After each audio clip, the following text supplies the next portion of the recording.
بسم اللہ الرحمن الرحیم۔ ایک وائس کے تمام دیکھنے اور سننے والوں کو خوش آمدید اور میری طرف سے السلام علیکم۔ بھیک دینے سے غریبی ختم نہیں ہوتی۔ ہم نے تو 9 عمر بچوں کو لیا اور ایک کو پرانے کپڑے پہنا کر بھیک مانگنے بھیجا اور دوسرے کو مختلف چیزیں دے کر فروخت کرنے بھیجا۔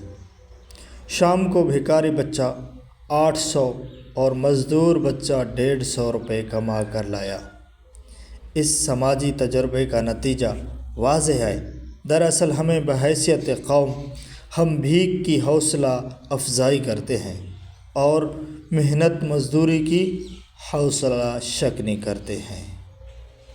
ہوٹل کے ویٹر، سبزی فروش اور چھوٹی سطح کے محنت کشوں کے ساتھ ایک ایک پائی کا حساب کرتے ہیں اور بھکاریوں کو 10 20 بلکہ 150 روپے دے کر سمجھتے ہیں کہ جنت واجب ہو گئی۔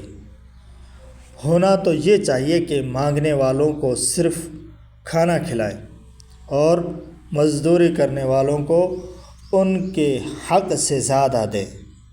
ہمارے استاد فرماتے ہیں کہ بھکاری کو اگر آپ 1 لاکھ روپے نقد دے دیں تو وہ اس کو محفوظ مقام پر پہنچا کر اگلے دن پھر سے بھیک مانگنا شروع کر دیتا ہے، اور اس کے برعکس اگر آپ کسی مزدور یا سفید پوش آدمی کی مدد کریں تو وہ اپنی جائز ضرورت پوری کر کے زیادہ بہتر انداز سے اپنی مزدوری کرے گا۔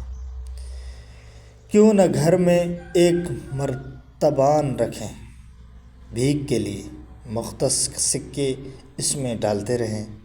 مناسب رقم جمع ہو جائے اس کے نوٹ بنا کر ایسے آدمی کو دیں جو بھکاری نہیں ہے۔ اس ملک میں لاکھوں طالب علم، مریض، مزدور اور خاتون ایک ایک ٹکے کا محتاج ہے۔ صحیح مستحق کی مدد کریں تو 1 روپیہ بھی آپ کو پل صراط پار کرنے کے لیے کافی ہو سکتا ہے۔ یاد رکھیے، بھیک دینے سے گداگری ختم نہیں ہوتی بلکہ بڑھتی ہے۔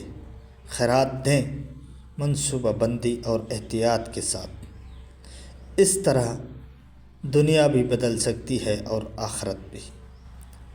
باقی آپ کی اپنی مرضی۔ مزید انٹرسٹنگ اسلامک واقعات سننے کے لیے ہمارے چینل کو جوائن کر کے اس کو نوٹیفیکیشن کو ضرور آن کریں۔ بہت بہت شکریہ۔